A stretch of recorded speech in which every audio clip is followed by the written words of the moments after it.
Hello, everyone. Thank you so much for joining us today at Plaid Forum.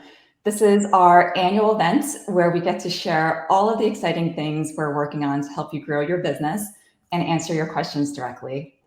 I'm Jenny Chu, and I lead our product marketing team here at Plaid. I'm delighted to introduce you to our co-founder and CEO, Zach, for a live Q&A session today. We may have a special guest later, our CTO, Jean-Denis, who may join us a little bit later. But to get started, feel free to start dropping in your questions into the Q&A tab on the right-hand side of your screen. We'll try to get to as many of them as we can. And if we don't get to your question, we'll make sure to capture them and follow up directly with you afterwards. All right, so let's get started. First, thank you, Zach, for joining us today. Thank you so much for having me. Thank you to everyone for listening in. This is our first official launch of Plaid Forum, and it's been a lot of fun to watch everything so far. So thank you all for attending. And Jenny, thank you for asking the questions. Yeah, of course. All right, so Zach, to warm us up, James in the chat asked, "How's your week going so far?" Week is good. It's been a little hectic, a little busy. I think we're fortunate to have a wonderful set of folks that have been working on Forum for a while. But even so, just all of the sprints to get this out has been really busy. So thank you for asking. But good overall, just busy as usual. Okay. Yes, start of Q4, so a lot of really exciting things coming up. Speaking of which, we're heading towards the end of the year. You started the year with your Fintech predictions. What has been the most surprising thing that you potentially didn't predict, or one of your predictions that did come true this year? Well, in the keynote a little earlier today, I gave a brief overview of some of the statistics that we've kind of seen over the recent months and years, and obviously some outcomes from the set of surveys that we ran. It's been truly astounding to see the level that fintech has really permeated every part of a consumer's financial life, and the level to which consumers both rely on and trust in fintech to deliver the solutions that they need. One of the things that I've talked about a lot over many years is this concept of consumers going from having one or two different financial products to now having 10 or 20 or even more different financial products. And truly, we're seeing this expansion in usage, this expansion in demographics that are using digital finance. And so it is fun to see fintech come into prime time in a lot of senses. And that's, I think, a trend that we've seen, but we really started to see it compound and grow incredibly quickly over the past year, especially. Yeah, that definitely resonates with me. I know even in my own personal life of having to manage through all the different scenarios of childcare this year, and being able to use fintech to help me both plan for those events, but then also pay for all the different types of childcare that I needed to find in the moment has definitely changed my life for sure. All right, a next question from the audience is, Zach, we're really excited to hear about the overall expansion to new product areas and new data types like signal and income. Do you have plans to do more here? Absolutely. So the way that we think about kind of our growth overall is that there's two major vectors that we're focused on. First is expansion. So expansion comes in a couple flavors. One is expansion of data types. So we've talked about collecting income data on behalf of a consumer, structuring that in a way that, say, a lender or potentially another fintech company can use it. Another expansion of data type is into Europe. So we've talked about European expansion and continuing to both cover more data elements and cover more consumers. So that's kind of vector number one. That's an area that we're investing in very heavily over the coming year and 2 years. Vector number two is what people do with the data. So the analytics on top of that. So one example of this is Signal, where we already collect this certain type of data on behalf of the consumer, but we can do a lot of analytics on top of it to help understand, is this ACH transaction going to go through? Is this consumer someone that I, as someone that's trying to process an ACH, want to underwrite? And so this concept of both analytics on top of and expansion of the core underlying data, those are two major areas for us to continue investing in.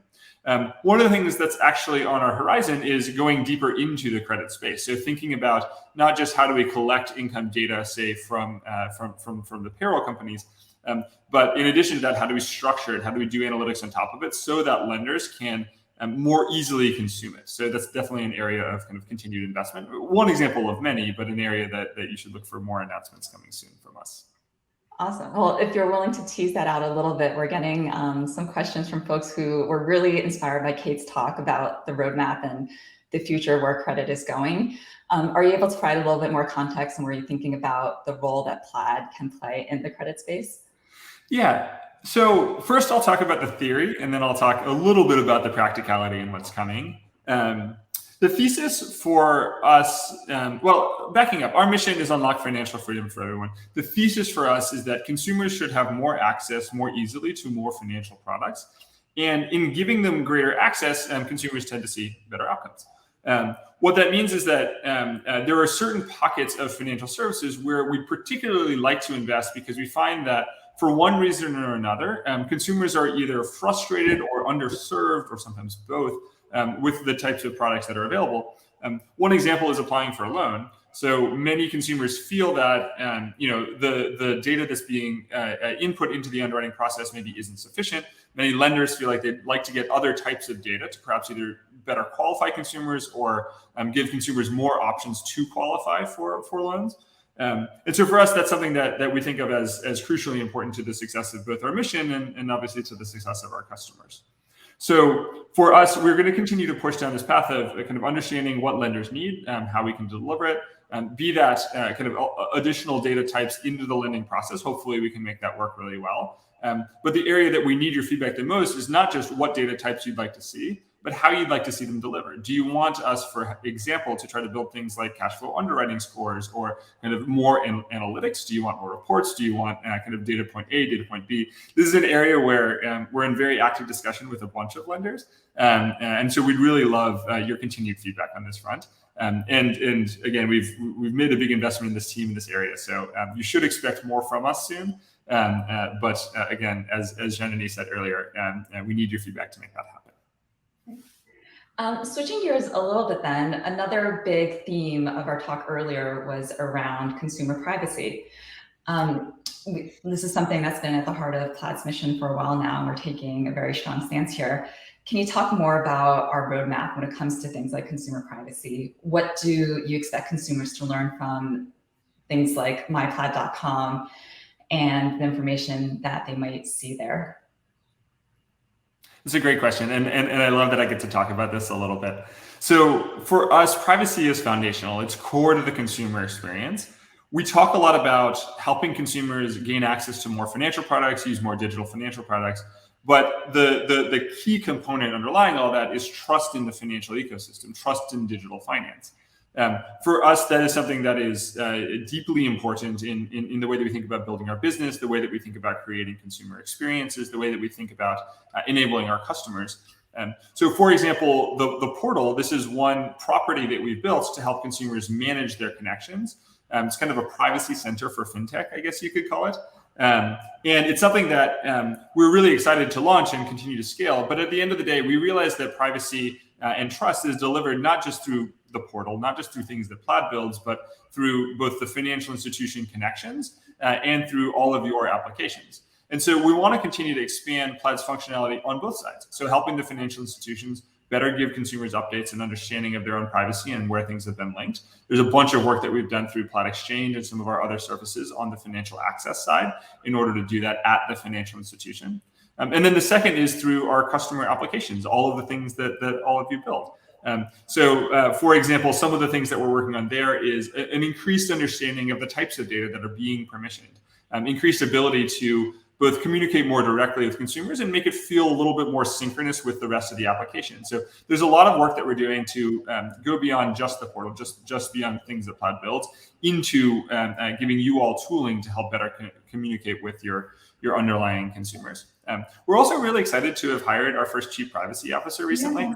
I know that this is not quite what the question was. This is not quite, the roadmap that we're working on. But this is a wonderful new individual, Sheila, who joined us in order to help us really delve into privacy, what it means to consumers and what it means to all of you. So my hunch is that she'll be reaching out to many of you to understand exactly how you all think about it in your application, so that we can then reflect that in our strategy going forward. So if you see a ping from Sheila, the Chief Privacy Officer at Plaid, I hope that you will respond and give her all the feedback you have. I think that definitely counts as being part of our roadmap. We are all very excited to have Sheila on board. She's definitely going to be bringing a wealth of focus and leadership to this area. So that's definitely an exciting development for us.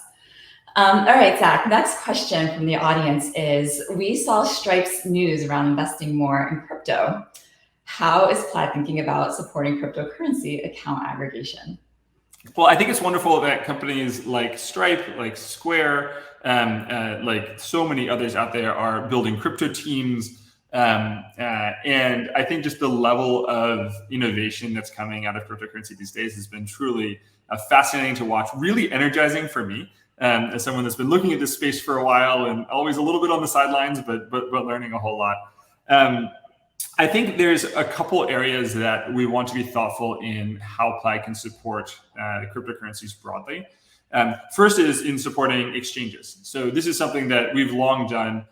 For example, working with many of the largest exchanges in the US and now increasing with many of the largest exchanges abroad.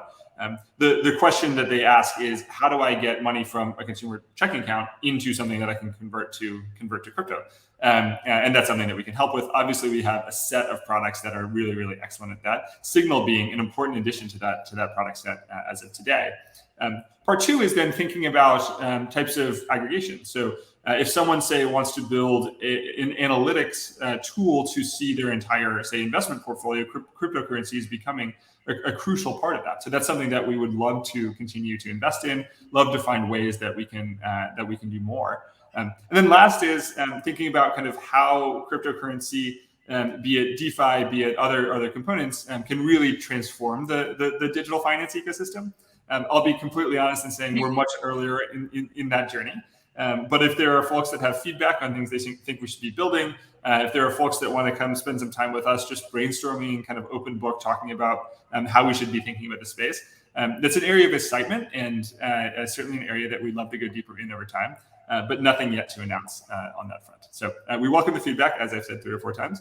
And if anyone would like to come do a crypto coffee or something like that, that'd be very fun. Nice. All right, I'm getting some signal that we may have our special guest joining shortly. Okay. So for those of you that couldn't tell, Jean-Denis had a little bit of technical difficulty, which is funny because he solves all things technical for us generally.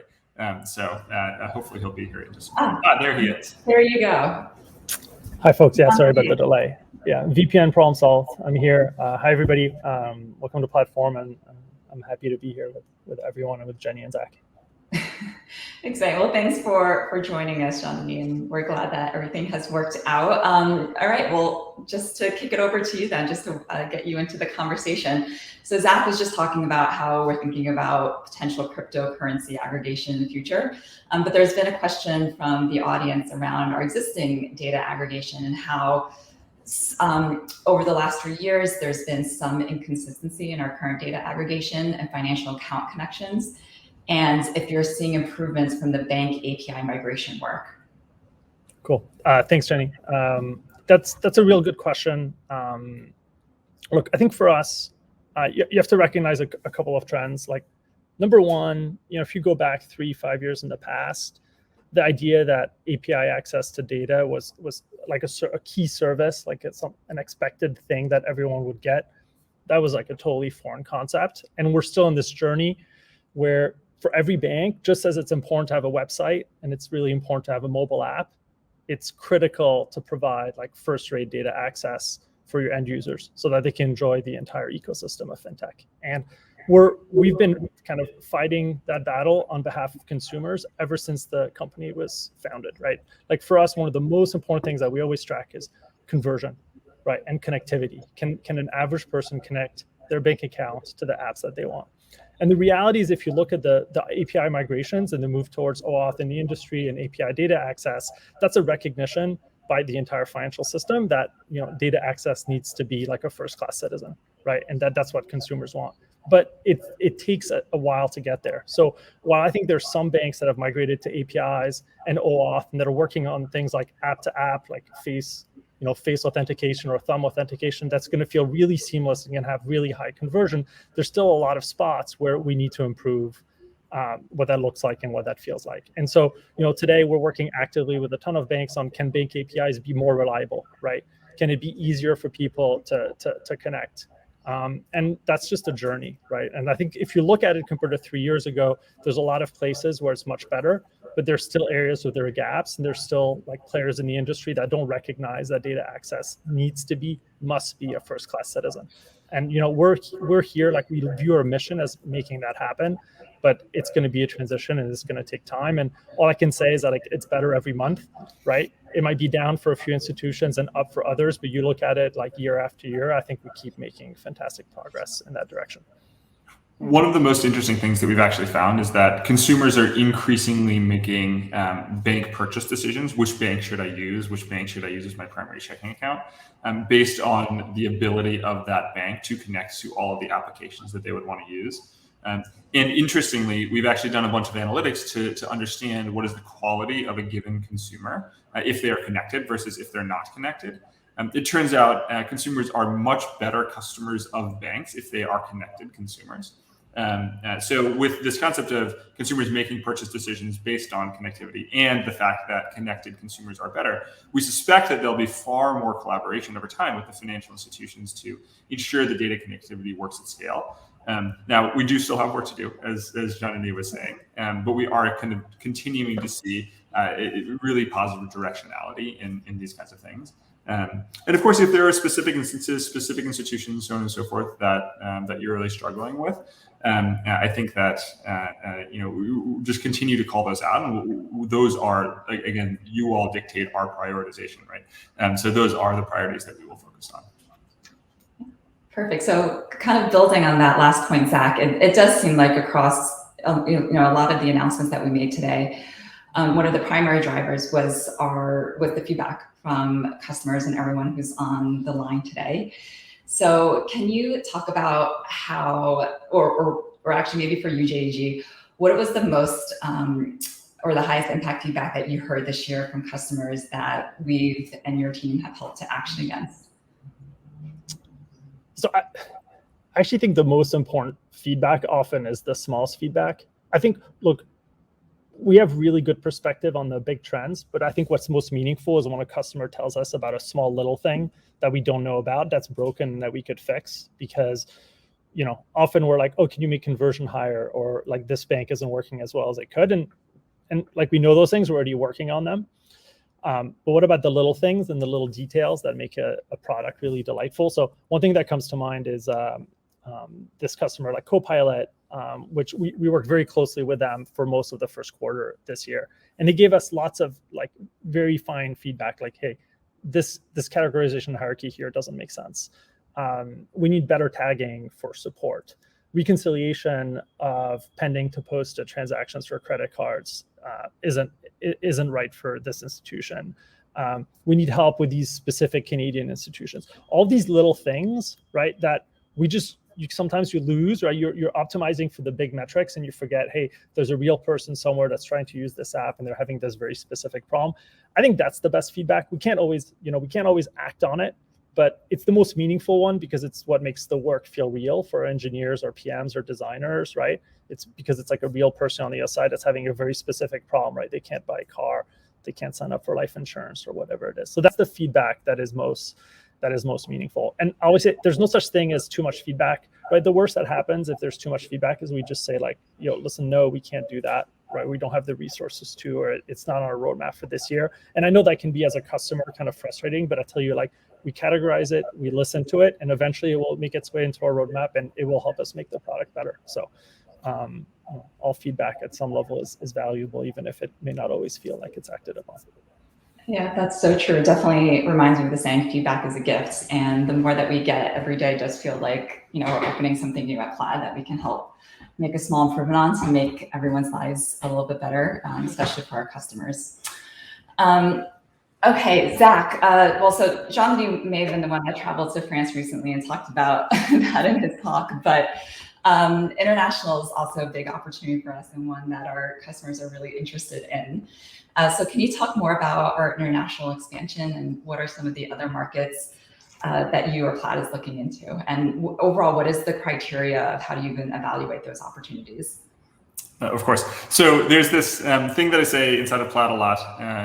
It's the word focus 3 times. Focus, focus, focus. It's become a meme in all of these things. So for us, our focus right now is on expansion in Europe. It's a market that, or a set of markets that we've been incredibly inspired by. It's been fascinating to watch over the past many years to see kind of the expansion of both the innovation in fintech and then the distribution of many of the largest fintech products throughout Europe. So for us, the primary focus right now is on expanding into Europe, getting to not only all of the countries, but all of the institutions, all of the data types, and all of the account types that we can. So really, the answer is unfortunately not all that exciting, because the primary answer here is continuing to do more of what we've already committed to. But for us, that means a continued expansion in Europe and into a number of new countries that hopefully we'll be able to announce very shortly. Great. And just going back to the idea of feedback, this was a big kind of thread that was happening in the chat, which is it seems like Plaid is making a lot of changes that our developers need to take action on that requires a lift on their behalf. How, and across all the things that we talked about today so far, how is Plaid rolling out these changes more effectively so that customers don't always feel like they're the ones, in their words, fixing Plaid? And to start, I mean, this is, I can kick us off here just to put myself into the hot seat, and then I'll kick it over to Zach and Jean-Denis. But yeah, I was just gonna say, Jenny, can you tell us more about that? I mean, this is definitely very near and dear to my heart as lead of our product marketing team, is making sure that we are releasing our products in the most hopefully helpful way to our customers. And I think there are, probably 2 parts of that answer. The first is, how do we just give you as much transparency and awareness of these releases ahead of time? One of the big pieces of feedback that we got consistently throughout this year and last year was that you need time.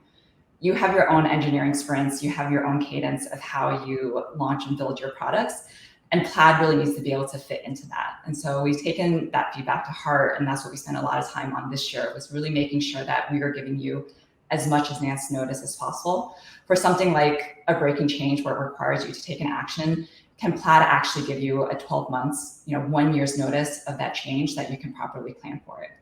I think the second thing that we'll try to do also on the communications front is try to bundle these releases together over time so that you can, plan not just for one thing every single quarter, but you can know in advance at the upfront of the year, how many things from Plaid you need to consider into your roadmaps.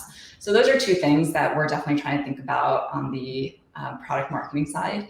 But Zach, Jean-Denis, would definitely love to hear your thoughts too, and how you're thinking about it, maybe just from an overall launch strategy or release management standpoint.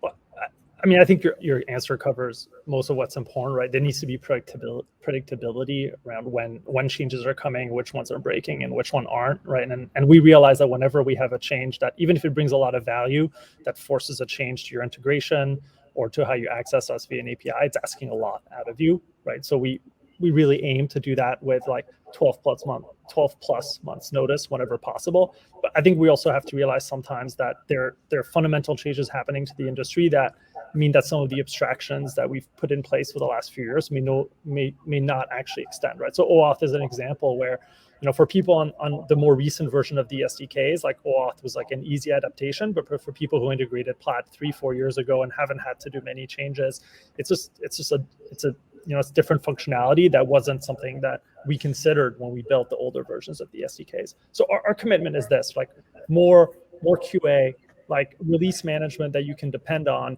and also building abstractions that can last the test of time. And the fact that right now we're kind of rolling out new abstractions is actually because we've been successful at building abstractions that have survived the tests of the last like 7+ years. But I think we're at a time where the industry is changing in terms of like better ways to authenticate, better ways to think about like this really important step in the process. And we really want to, if we're asking you to do changes, is because we want to be able to support the next 5 years of those changes without you having to, change your integration all the time.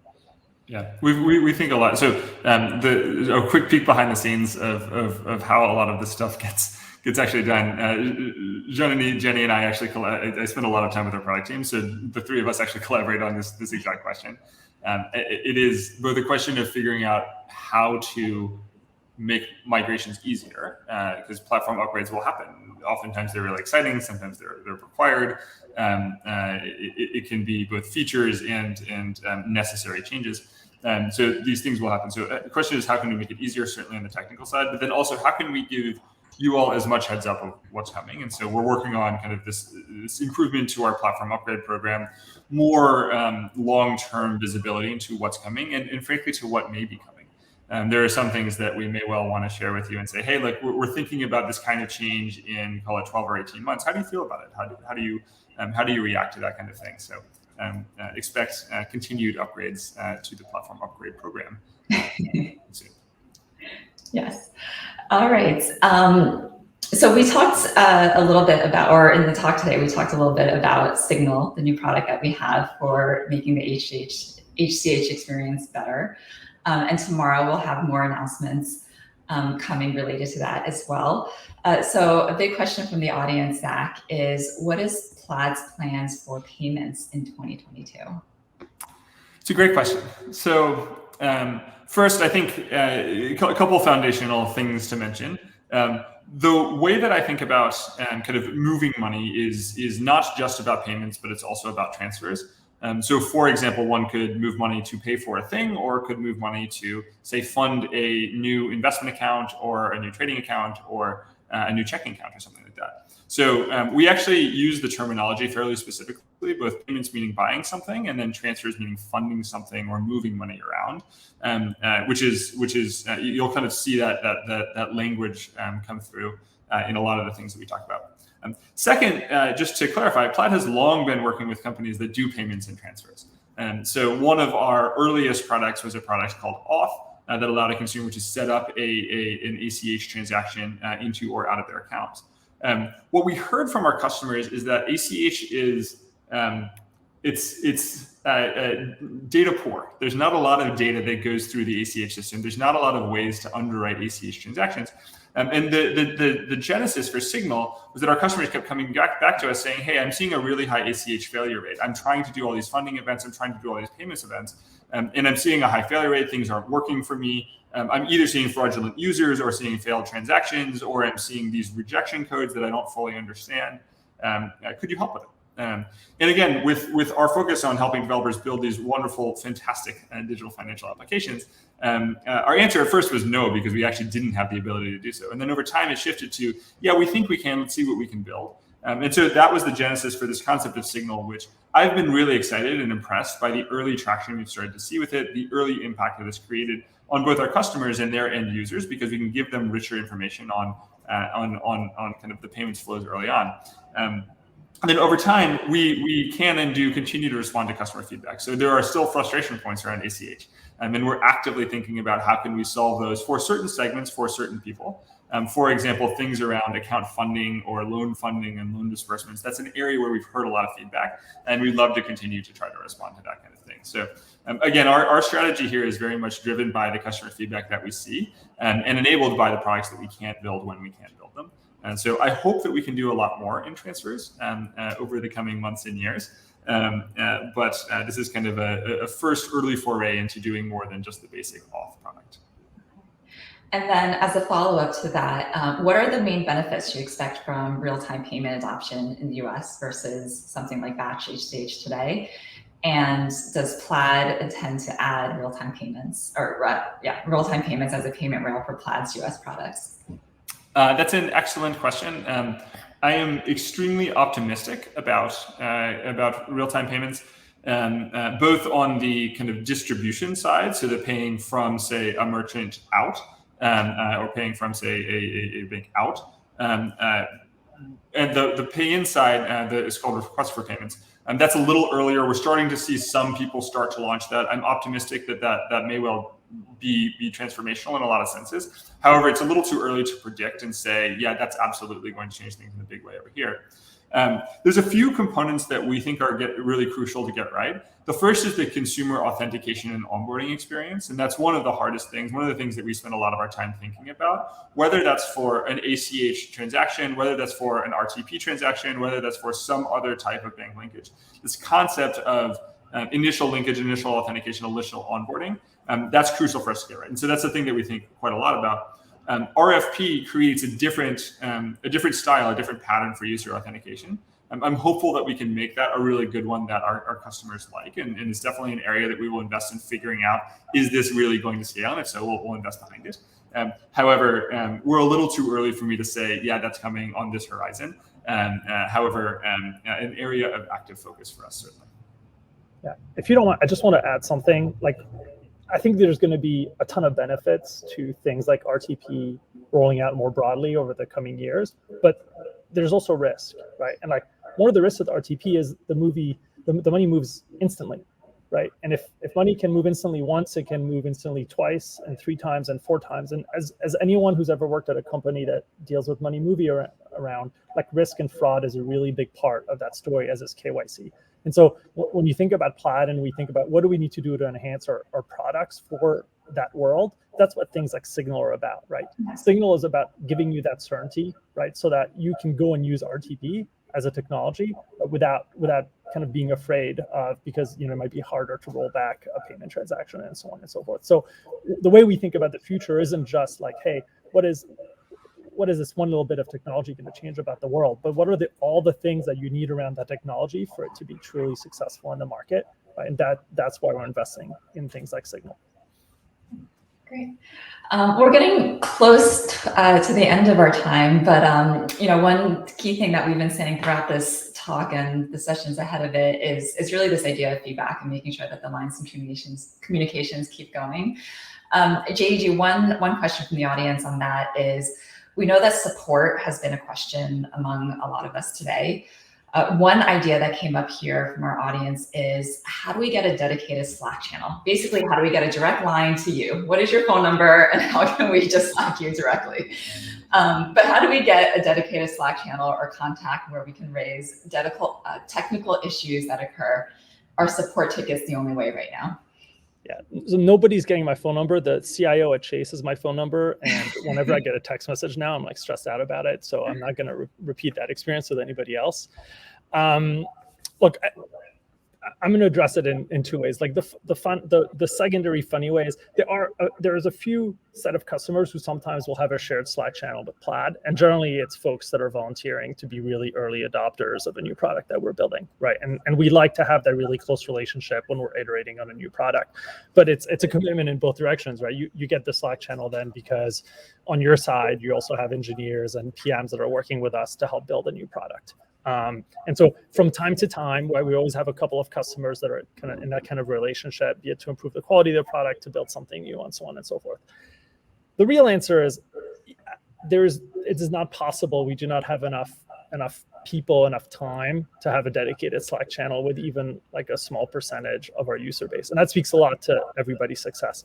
Our focus is much more on what tools can we give to you when you're having support issues so that you can self-serve and understand what could be going better on your own. And we've made a lot of investments in that this year. At the same time, right, we want to provide the best support that we can, right? So we're always pushing the boundary about what we can do, but realistically, we can't be in a chat room with every single one of you as much as I would like to. So, the final thing is, you're referring to a big launch. Like, if you have a big launch or something coming up, like, tell your account manager, right? It might not mean that you will have dedicated chat room, but we'll pay attention to the traffic. And if there's any access patterns that are different that we need to pay attention to. So, I think in that way we'll pay more attention, and that might not go as far as probably what you're looking for here, but I think like reasonably, that's a really good solution. Hopefully that answers it well enough, Jenny. Yeah. Zach, any thoughts on from you on the best way for customers to give us feedback? I think the best ways to give us feedback certainly email. I think we have an email that someone will drop into the chat shortly. Email works. Reach out to your account manager. Send us a ping. Honestly, you can send us a tweet. Chances are we will collect those and get it all. However, whatever forum you feel the most comfortable with, please just speak up and make sure it's one of the ones that we monitor. So Twitter, email, account managers directly is very easy.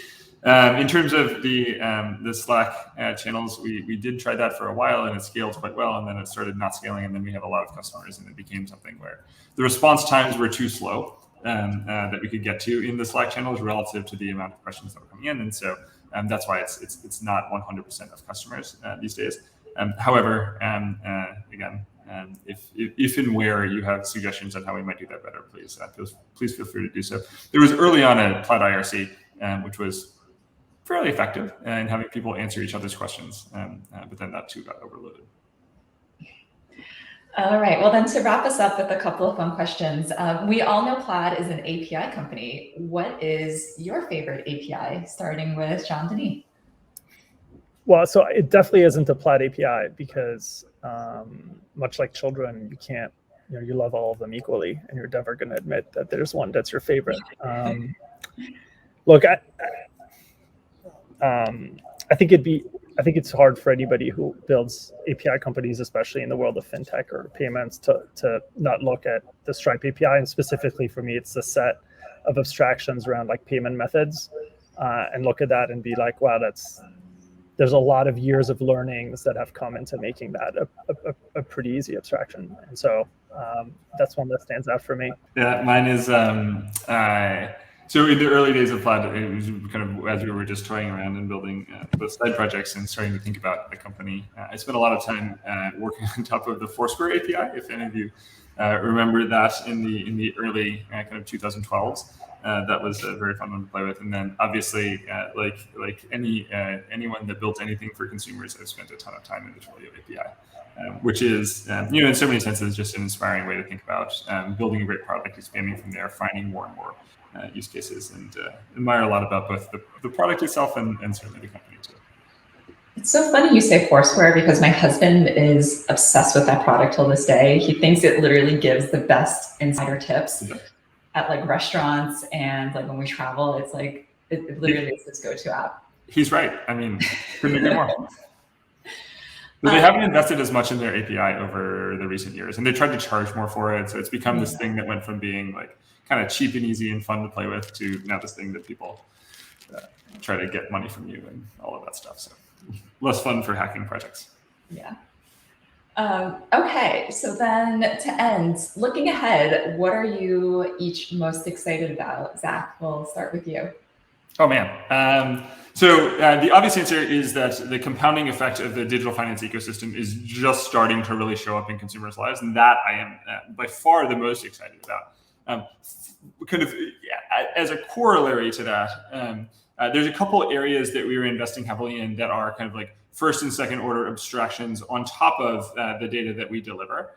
So one that I talked about a little bit previously is a really deep investment in credit and thinking about how can we help lenders make better lending decisions? How can we get more consumers through the lending process? And again, continue to push the ball forward on this industry that affects so many people, almost everyone. And I think that's an area that we can do quite a lot. Signal, continuing to go deeper on risk and fraud analytics. That one is also like really, really exciting to me. So how can we help consumers not just think about, or how can we help our developers not just think about consumer ACH transactions, but maybe going even further, thinking about the consumer more holistically? Can we better help them understand, is this person a good person to underwrite or a bad person to underwrite? So those kinds of abstractions on top of this kind of core data network that we've built, that's an area of a lot of excitement for me. Okay, and what about you, Jean-Denis? Very abstract. You need to talk to customers, and then you need to ship. And what I'm really looking forward to is more talking to customers and more shipping. And I know the entire team is like watching this right now, and I will tell you, please ship faster, understand your customers better, and just keep doing that faster than competition. And that's it. And you keep doing that. All of you will get more product announcements, more platforms, more exciting features. But for me, I'm just excited about more talking and more shipping. Yeah. Or more listening and more shipping. There you go. Listening, talking, and shipping. All right. Well, we are at time. This has been a lot of fun. Thank you so much, Zach and Jean-Denis, for your time today. And most importantly, thank you to everyone who tuned in and asked us some really great and hard questions. If you haven't noticed, the main takeaway that we wanted you to have is your feedback is so critical and important to us. Please keep it coming in all the channels that are available to you today. It really does inform everything that we do here at Plaid. This is just the start of Forum. It's only halfway through day one. We have a lot of exciting workshops left in the day, as well as more product announcements to come tomorrow. So please continue to tune in. Thank you, everyone. Thank you all. We so appreciate you being here.